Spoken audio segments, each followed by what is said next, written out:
Hi, my name's Lucy and this is my second video for TAC Takeaways. So the questions come from Amy and she's asked about how to overcome mental and physical barriers in running, which is a great question, but it's a massive question at the same time. So I just thought I'd break it down to help best answer it.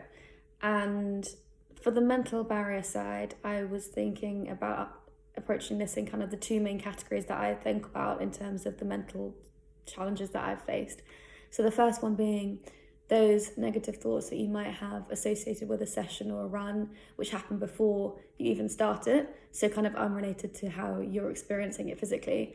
And then the second category would be those thoughts that you have maybe mid-run or mid-session or mid-race, whatever, that are kind of linked to your physical state. So for the former type, that would be things like a particular session that you think you hate or you always run badly in, or particular conditions that you think you hate.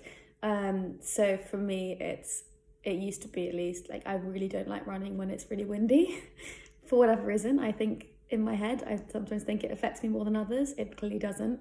So that's kind of the first category. And then the second one is, mid-race, I'm really tired, or I'm finding this really hard and I can't kind of push on, or I want to drop out.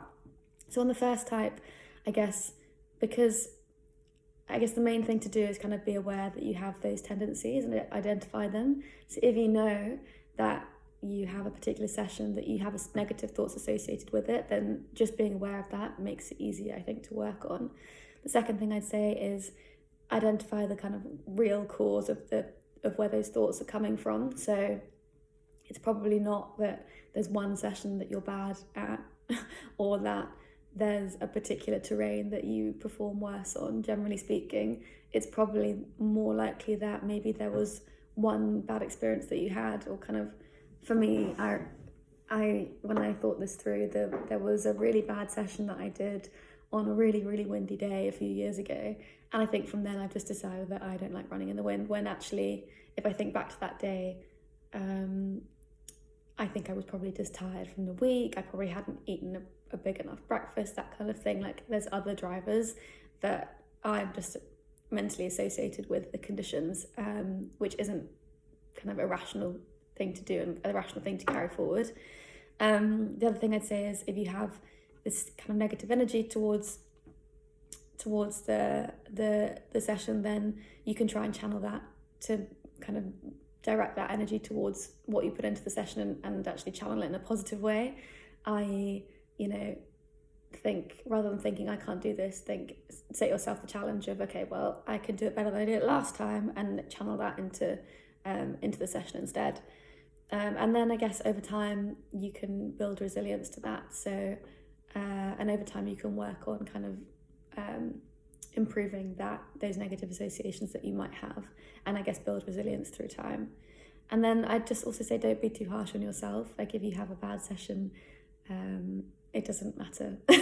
And I think that's something I've learned over the years as well. Like, one bad session, and Richard always says this, you don't become a bad athlete overnight. One bad session doesn't mean much at all in the grand scheme of things. So just kind of know that, and don't be too harsh on yourself when you're kind of reflecting on your performance. The other type I mentioned was kind of mid-race or mid-session, when you're starting to think, oh, I'm really tired and I might want to drop out, all these things.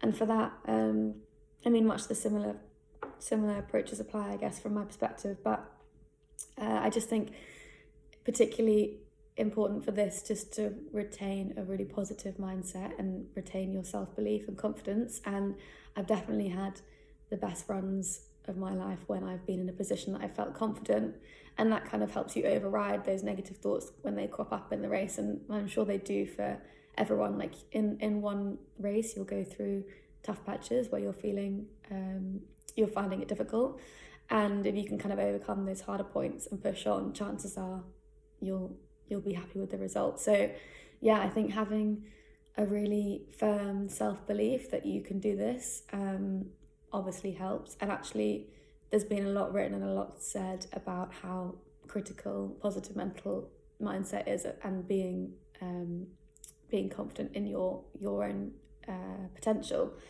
I think the advice I'd give on that is just to figure out maybe how where that confidence can come from and how you can draw on it. So where you can draw that from.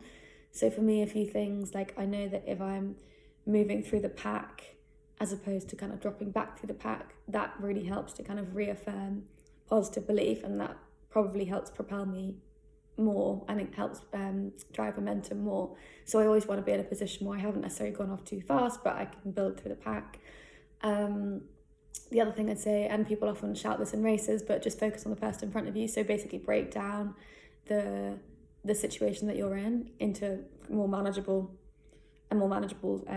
size, and say, okay, well, I'm just going to target that person in front of me, or I'm going to just push on until that particular point in the race. Like, break it down so it's easier to manage. It's something else I definitely do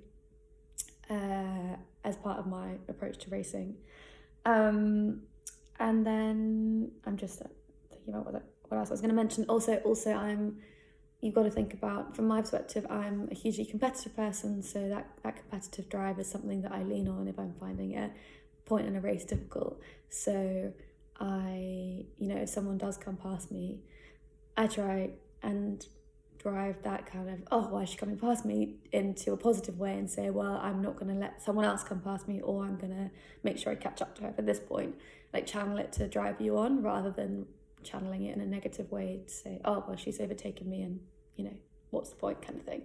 So yeah, I think just trying to control your thoughts in a positive manner is really helpful. And there's actually a book I really recommend called Endure by Alex Hutchinson, which is a really amazing book about the power of the mind, basically, and how that's helped people achieve really strong performances in the past, in all different sports. The other part of the question was about the physical barrier element, and I guess the way I interpret this is about kind of breaking, if you have a particular landmark PB that you want to target but you haven't quite made it in a while, like, how do you get there? So for me, some examples would be kind of breaking 16:30 in the 5K, which I did it kind of over the course of 2 years. I got my 5K time down from about 16:45 to 16:09, and that was, I guess, a big physical barrier for me that I'd broken through. So my advice, I guess, on that would be that with anything, as with everything in running, like, it requires planning and a lot of preparation to get to that point where you can be on the start line and kind of be in a position to run that time. So, I guess the main thing is consistent training over a reasonably long period of time, where that training is targeted to that event that you're focused on. So kind of specific and consistent training is really just the best way to do that. And over the years, that's definitely just been the most effective way to target a particular time.